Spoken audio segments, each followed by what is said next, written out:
예레미야서 35장을 보겠습니다. 1절, 2절 두 절을 함께 읽겠습니다. 유다 왕 요시아의 아들 여호야김 때 여호와께로서 말씀이 예레미야에게 임하니라. 가라사대 너는 레갑 족속에게 가서 그들에게 말하고 그들을 여호와의 집 한 방으로 데려다가 포도주를 마시우라. 여호야김은 유다 나라 제18대 왕입니다. 요시아의 아들 여호야김이라고 소개한 이유가 있습니다. 두 왕을 대조시키기 위한 것입니다. 요시아는 유다 왕들 가운데 다윗의 길로 행한 왕 중에 하나입니다. 하나님을 경외하여 종교개혁을 단행한 왕입니다. 반면에 요시아의 아들인 여호야김은 선지자 예레미야를 핍박하였고 하나님의 말씀이 기록된 두루마리를 탈취하여 소각하기까지 한 왕입니다. 하나님의 선지자 예레미야에게 레갑 사람들의 집에 가라고 하셨습니다. 레갑 족속은 아마도 모세의 장인 이드로가 속한 겐 족속과 연관되는 것 같습니다.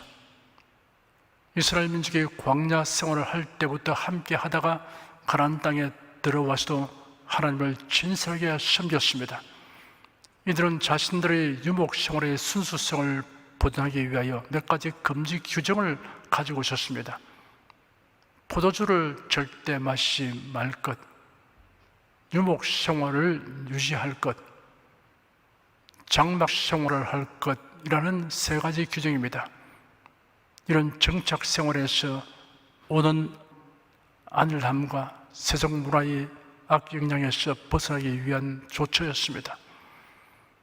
하나님은 예레미야에게 그들을 여호와의 집 한 방으로 데려다가 포도주를 마시게 하라고 지시하셨습니다. 고대 이스라엘 사회에서는 나실인으로 서약을 한 사람 외에는 포도주가 금지된 음식이 아니었습니다. 물에 석회질이 많거나 성물이 좋지 않아서 문제가 있는 곳에서는 포도주를 음료수 대신 마십니다. 이런 경우 알코올 농도가 높은 술을 만들어 마신 것이 아닙니다. 그러나 레갑 족속은 나슬린이 아니라도 조상의 유문에 따라 포도주를 마시지 아니하였습니다. 3절, 4절 두 절을 함께 읽겠습니다. 이에 내가 하바시나의 손자요 예레미야의 아들인 야사냐와 그 형제와 그 모든 아들과 레갑 온 족속을 데리고 여호와의 집에 이르러 익다라의 아들 하나님의 사람 하나님의 아들들의 방에 들였는데 그 방은 방백들의 방 곁이요 문을 지키는 살룸의 아들 마시아의 방 위더라. 예레미야는 하나님의 명령에 즉각 순종하여 레갑 족속의 대표자들을 성전 경내에 있는 방으로 데리고 갔습니다. 이 방은 예레미야보다 한 세대 앞에 활동했던 선지자이며 제사장으로 추정되는 하나님의 아들들의 방이었습니다. 성전의 방들 중에 2층에 있는 방이었습니다. 그 방은 방백들의 방 곁이었습니다. 여기 방백들은 예루살렘 왕궁에서 일하던 고위 관리들입니다. 당시 성전과 왕궁이 연접하여 있었습니다. 레갑 족속들은 왕궁과 성전의 엄숙한 분위기에 압도되어 예레미야의 명령을 거부하기가 어려운 상태가 될 것이고 한편으로는 철통 같은 경계로 외부와 단절된 곳이기 때문에 한 번 정도 포도주를 먹어보자는 생각을 할 수 있는 상황이었습니다. 5절에서 11절까지 함께 읽겠습니다. 내가 레갑 족속 사람들 앞에 포도주가 가득한 사발과 잔을 놓고 마시라 권하매 그들이 가로되 우리는 포도주를 마시지 아니하겠노라. 레갑의 아들 우리 손조 요나답이 우리에게 명하여 이르기를 너희와 너희 자손은 영영의 포도주를 마시지 말며 집도 짓지 말며 파동도 하지 말며 포도원도 지배치 말며 두지도 말고 너희 평생의 장막에 거처하라. 그러면 너희의 우건한 땅에서 너희 생명이 길다 하였으므로 우리가 레갑의 아들 우리 선조 요나답의 우리에게 명한 모든 말을 순종하여 우리와 우리 아내와 자녀가 평생에 포도주를 마시지 아니하며 거처할 집도 짓지 아니하며 포도원이나 밭이나 종자도 두지 아니하고 장막에 거처하여 우리 선조 요나답의 우리에게 명한 대로 다 준행하였노라. 그러나 바벨론 왕 느부갓네살이 이 땅에 올라왔을 때 우리가 말하기를 갈대아인의 군대와 수리아인의 군대가 두려운즉 예루살렘으로 가자 하고 우리가 예루살렘에 거하였노라. 예레미야는 레갑 족속 사람들 앞에 포도주가 가득한 사발과 잔을 놓고 마시라 권하였습니다. 그들은 우리는 포도주를 마시지 아니하겠노라 라고 단호하게 거절하였습니다. 그러면 그 이유를 설명하였습니다. 레갑의 아들 우리 선조 요나답이 우리에게 명하여 이르기를 너희와 너희 자손은 영영이 포도주를 마시지 말며 집도 짓지 말며 파동도 하지 말며 포도원도 지배치 말며 두지도 말고 너희 평생의 장막에 거쳐라. 그리하면 너희의 우건한 땅에서 너희 생명이 길다 하였으므로 우리 선조 요나답의 우리에게 명한 대로 다 준행하였노라 하였습니다. 그렇지만 지금 자신들이 예루살렘에 거주한 이유를 부연 설명하였습니다. 그러나 바벨론 왕 느부갓네살이 이 땅에 올라왔을 때 우리가 말하기를 갈대아인의 군대와 수리아인의 군대가 두려운즉 예루살렘으로 가자 하고 우리가 예루살렘에 거하였노라 하였습니다. 이 말에는 그들이 예루살렘에 정착하려고 하는 것이 아니라 전난을 피하여 임시로 거주하고 있다는 뜻이 내포되어 있습니다. 그들이 포도주 마시기를 거절한 것은 단순히 포도주를 싫어한다거나 예레미야의 강요가 싫어서가 아니었습니다. 선조의 명령을 지키려 했기 때문이었습니다. 그들은 요나답으로부터 직접 명령을 받은 것이 아니었습니다. 요나답으로부터 수백 년의 세월이 지났지만 그들은 조상의 유훈을 철저하게 지키고 있었습니다. 이방 종교에서는 포도주와 독주를 그들의 종교의식에서 많이 사용하고 마시기도 하였습니다. 레갑 족속의 선조 요나답은 바알 종교를 척결한 인물이었습니다. 그 과정에서 술의 폐해가 얼마나 심각한가를 보았을 것입니다. 그래야 그는 금주를 가문의 교훈으로 삼았던 것 같습니다. 12절에서 17절까지 함께 읽겠습니다. 때 여호와의 말씀이 예레미야에게 임하여 가라사대 만군의 여호와 이스라엘의 하나님이 이같이 말하노라. 너는 가서 유다 사람들과 예루살렘 거민에게 이르기를 여호와의 말씀에 너희가 내 말을 들으며 교훈을 받지 아니하겠느냐. 레갑의 아들 요나답이 그 자손에게 포도주를 마시지 말라 한 그 명령은 실행되도다. 그들은 그 선조의 명령을 순종하여 오늘까지 마시지 아니하거늘 내가 너에게 말하고 부지런히 말하여도 너희는 나를 듣지 아니하도다. 나도 내 중 모든 순자를 너에게 보내고 부지런히 보내며 이르기를 너희는 이제 각기 악한 길에서 돌이켜 행위를 고치고 다른 신을 쫓아 그를 섬기지 말라. 그리하면 너희가 너희와 너희 선족에 준 이 땅에 거하리라 하여도 너희가 귀를 기울이지 아니하며 나를 듣지 아니하였느니라. 레갑의 아들 요나답의 자손은 그 선조가 그들에게 명한 그 명령을 준행하나 이 백성은 나를 듣지 아니하도다. 그러므로 나 만군의 여호와 이스라엘의 하나님이 이같이 말하노라.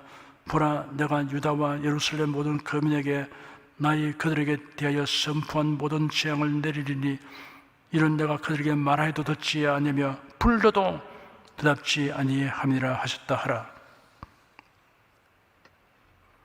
하나님의 말씀이 예레미야에게 임하였습니다. 만군의 여호와 이스라엘의 하나님이 이같이 말하노라. 너는 가서 유다 사람들과 예루살렘 거민에게 이르기를 여호와의 말씀에 너희가 내 말을 들으며 교훈을 받지 아니하겠느냐라고 선포하라고 명령하셨습니다.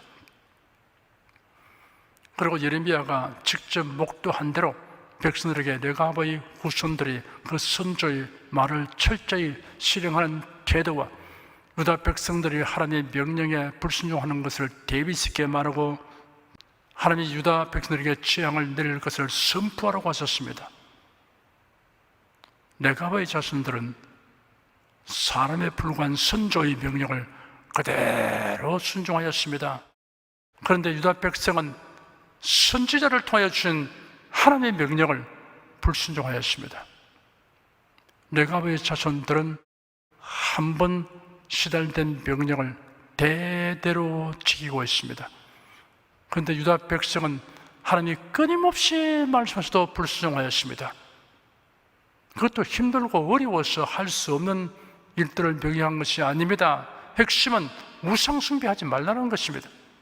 그런데도 불순종하였습니다. 사탄은 이스라엘과 유다 백성들이 여호와 하나님을 섬기는 것을 금하도록 하지 않았습니다. 이방신이나 우상을 겸하여 섬기도록 하였습니다. 그 이유는 두 가지입니다. 첫째, 여호와 하나님을 섬기지 못하게 하면 그들이 전통신앙에 대한 미련을 버리지 못할 것이지만 여호와 하나님도 섬기고 다른 신들도 겸하여 섬기게 하면 스스로 그것을 타당화하는 구실을 만들어 안심하고 따를 것이라고 판단했기 때문입니다. 대체로 다른 나라와 민족 중에서는 으뜸으로 섬기는 신과 기타 여러 종교의 신을 믿는 것이 일반화되어 있었습니다. 둘째, 여호와 하나님은 그의 백성이 다른 신을 겸하여 섬기는 것을 결단코 용납하지 않으시고 징벌하실 것을 사탄이 잘 알고 있기 때문입니다. 이러한 사탄의 전략은 교회 시대에도 그대로 사용되고 있습니다. 예수를 믿지 못하게 박해하는 것은 오히려 역효과를 가져올 수 있다는 것을 사탄이 잘 알고 있습니다. 그러나 박해하는 것보다 더 효과 있는 방법은 다른 종교에도 구세주가 있고 구원이 있다고 하는 가르침과 구속의 진리를 왜곡시킨 가르침이라는 것을 알고 있습니다. 이런 방법을 사용하면 저항 없이 수용할 뿐 아니라 스스로 타당한 구실을 만들어 선전한다는 것까지 알고 있습니다. 그리고 이런 가르침을 따르는 자는 반드시 멸망받게 될 것을 사탄이 잘 알고 있습니다. 오늘날 교회의 실상이 마치 예레미야 선지자 때의 이스라엘과 유다 백성들의 판박이 같습니다. 18절, 19절 두 절을 함께 읽겠습니다. 예레미야가 레갑 족속에게 이르되 만군의 여호와 이스라엘의 하나님이 이같이 말씀하시기를 너희가 너희 선조 요나답의 명령을 준종하여 그 모든 훈계를 지키며 그가 너에게 명한 것을 행하여도다. 그러므로 나 만군의 여호와 이스라엘의 하나님이 이같이 말하노라. 레갑의 아들 요나답에게서 내 앞에 설 사람이 영영이 끊이지 아니하리라. 하나님은 레갑 족속이 선조의 명령을 성실하게 지키는 것을 보시고 그들에게 은총과 복을 내리시겠다고 말씀하셨습니다. 하나님은 신실한 사람을 사랑하십니다.